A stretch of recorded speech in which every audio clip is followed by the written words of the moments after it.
दोस्तों, स्वागत है आप लोगों का हमारे यूट्यूब चैनल पर। आज हम आपको बताने वाले हैं हिंदी के न्यू सिलेबस आया है जो क्लास 10th के बचे हुए कुछ क्वेश्चन आंसर पार्ट 4 के। तो चलो क्वेश्चन वीडियो को स्टार्ट करते हैं। वीडियो अच्छी लगे तो लाइक करना, चैनल को सब्सक्राइब करना, बगल में आ रही बेल आइकन को ऑल पर सेलेक्ट करना। क्वेश्चन नंबर 6 इधर से ही इस तरह के 5 तक तुमने पहली वीडियो में करा दिया। वो वीडियो नहीं देखी तो लिंक डिस्क्रिप्शन में दे दूंगा, आप देख सकते हैं। दुलारी का टुन्नू को यह कहना कहाँ तक उचित ते रबुल्ला बोल जिंदगी में कब देखने लौट। दुलारी से इस आक्षेप में आज के युवा वर्ग के लिए क्या संदेश छिपाया, उदाहरण सहित स्पष्ट कीजिए आंसर। दुलारी का टुन्नू को यह कहना उचित था ते रबुल्ला बोल जिंदगी में कब देखने लौट, क्योंकि टुन्नू अभी 16-17 वर्ष का है। उसके पिताजी गरीब पुरोहित थे जो बड़ी मुश्किल से गृहस्थी चला रहे थे। टुन्नू ने अब तक लौट नोट देखी नहीं, उसे पता नहीं कि कैसे कोड़ी जोड़कर लोग गृहस्थी चलाते हैं। यहाँ दुलारी ने उन लोगों पर आक्षेप किया है जो असल जिंदगी में कुछ करते नहीं, मात्र दूसरों की नकल पर ही आश्रित रहते हैं। उसके अनुसार इस जिंदगी में कब क्या हो जाए कोई नहीं जानता। इस जिंदगी में कब नोट या ध्यान देखने को मिल जाए कोई कुछ नहीं जानता, इसलिए हर परिस्थिति के लिए तैयार रहना चाहिए। क्वेश्चन नंबर 7, भारत के स्वतंत्रता आंदोलन में दुलारी और टुन्नू ने अपना योगदान किस प्रकार दिया। आंसर, दुलारी का योगदान।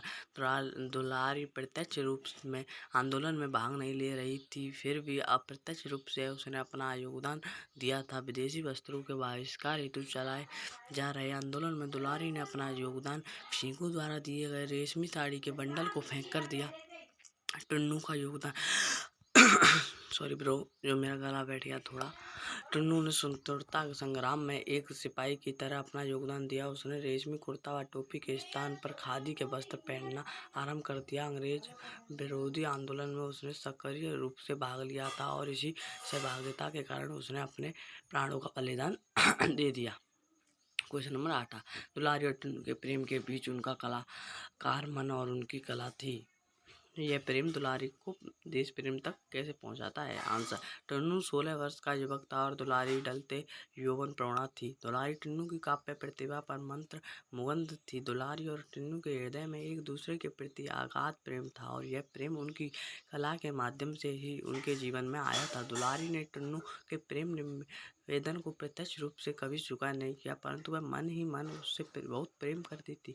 वह यह भली भांति जानती थी कि टुन्नू का प्रेम शारीरिक न होकर आत्मीय था और टुन्नू की इसी भावना ने उसके मन में उसके प्रति श्रद्धा भावना भर दी थी। परंतु फेकू द्वारा टुन्नू की मृत्यु का समाचार पाकर उसका हृदय दर्द से फटे पड़ा और आंखों से आंसुओं की धारा बह निकली। किसी के लिए न पसीजने वाला उसका हृदय चित्कार कर उठा। उसकी मृत्यु ने टुन्नू के प्रति उसके गायन में नई जान फूंक दी। यही से उसने देश प्रेम का मार्ग चुना और उसने टुन्नू द्वारा दी गई खादी की धोती पहन ली।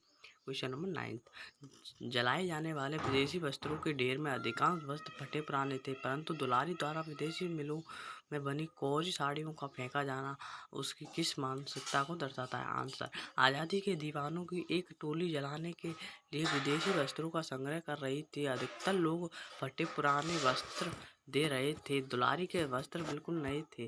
दुलारी द्वारा विदेशी वस्त्रों के ढेर में कोरी रेशमी साड़ियों का फेंका जाना यह दर्शाता है कि वह एक सच्ची हिंदुस्तानी है जिसके हृदय में देश के प्रति प्रेम व आदर भाव है। देश के आगे उसके लिए साड़ियों का कोई मूल्य नहीं है।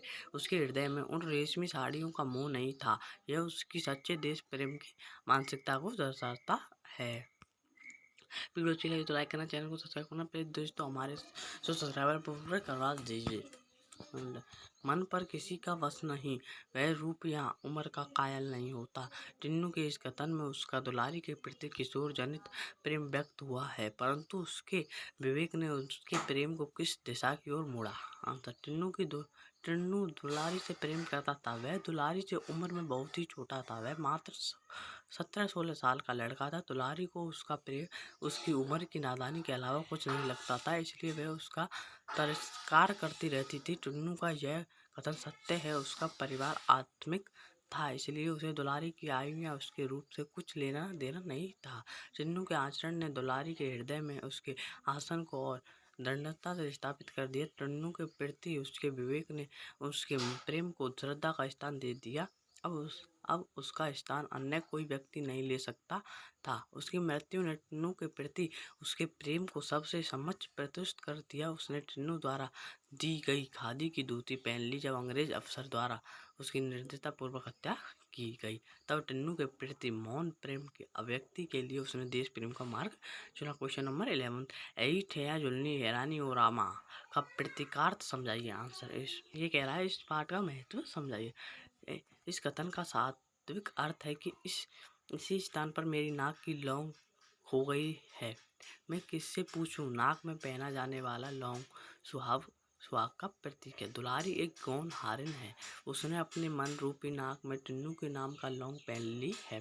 दुलारी की मनोस्थिति देखे तो जिस स्थान पर उसे गाने के लिए आमंत्रित किया गया था, उसी स्थान पर टुन्नू की मृत्यु हुई थी, तो उसका प्रतीकार्थ होगा इसी स्थान पर मेरा प्रियतम मुझसे बिछड़ गया है। अब मैं किससे उसके बारे में पूछूं कि मेरा प्रियतम मुझे कहाँ मिलेगा। अर्थात अब उसका प्रियतम उससे बिछड़ गया है, उसे पाना अब उसके बस में नहीं है। सारे क्वेश्चन हो चुके हैं। वीडियो अच्छी लगे तो लाइक करना, मैं पूरी वीडियो बनाकर चैनल को सब्सक्राइब करना, बगल में आ रही बेल आइकन को ऑल पर सेट करना। थैंक यू दोस्तों।